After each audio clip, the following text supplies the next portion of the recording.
said it best when he said money can't buy love. Actually, when spent frivolously, it can lead to conflict in marriage. The Love Doctor, Dr. David Woodsfellow, joins us now with tips on how to build a healthy marriage and not fight about money. Hold on, what? Is that possible, doctor? Not fight about money? Welcome back. It's great to be here, Christine. Thanks. I'm glad to be back. Absolutely. When I read that you were going to be talking about this topic, I think it is so apropos, especially for us. We just came back from vacation. And my husband, there's a spender and there's a saver. Unfortunately, I'm the spender and he's the saver. So many couples have different feelings about money. So how do we bridge? How do we bridge these two relationships, so to speak, about the way that we should spend our money? Well, one thing to know about spenders and savers is that it's very good to understand each other's dreams and understand each other's childhoods, because often they're connected. Yes. Oh, talk more about that. Great point. Goes like this. Some people like to spend and have nice things, and that's their dream, having nice things. And sometimes that's because in their childhood they didn't have nice things, and now they want to. Sometimes it goes the other way, though. Sometimes they did have nice things and want to continue having nice things. Now we do it the other way. Some people like to save. They don't want to spend. They want to build up money in a savings account because they want financial security. That's their dream. My husband says when I go to sleep at night and I know that I'm saving, it gives me the best sense of well-being. I mean, I sleep better at night. He'll always say that. So that dream is about security. Now, sometimes that comes from a childhood where there was no security and the person really wants it. Although sometimes it's the opposite. Sometimes it's they had tons of security as a child and now want that again. Sure. When you can understand one another's dreams with warmth and compassion, that softens this issue a little bit. Right. And I know you have a second point about the fact that just talking about it can feel so taboo. Sometimes it's easier to talk about your sex life than it might be to talk about money. Why is that? And what do couples need to do to make sure that this doesn't happen, that you don't get so far down the road with resentment that then it's almost, you know, you're at an impasse? Well, firstly, couples do need to talk about money. And the biggest reason is talking about money leads to having more money. Right.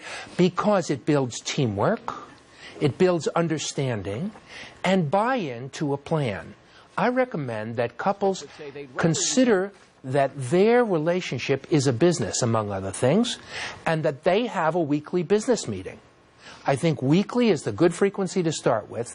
And the funniest thing is most of the couples I work with wind up doing it Sunday nights. Right. Sunday night seems like a good time for it. Preparing for the week, perfect opportunity to sit down. A lot of us, I know, kind of nitpick.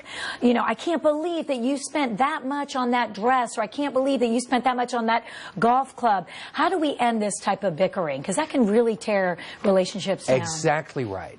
And the bickering over a previous expense is one of the worst traps there is. The big change goes like this. Either you're going to pull together or you're going to push each other apart. To pull together, you have to change it from the past to the future.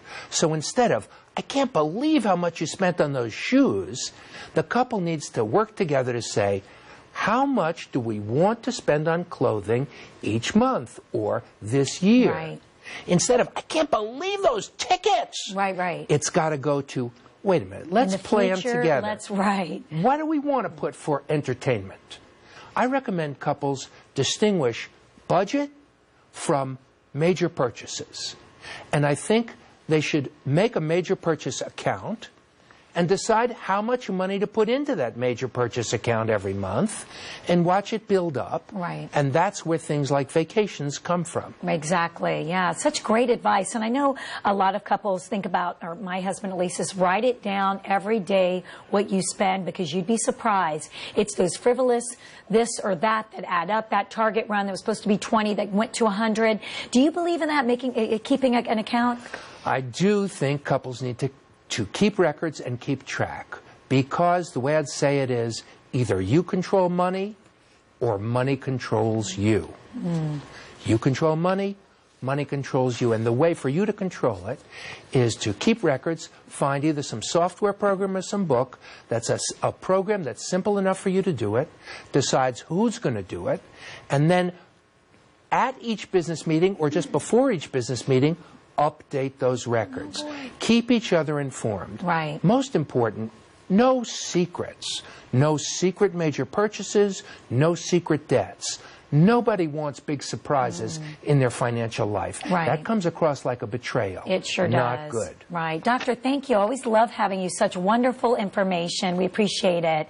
And if you would like more information about Dr. Woodsfellow, please visit marriagehelpatlanta.com. Also check out Woodsfellow channel on YouTube. Wonderful. I didn't know that.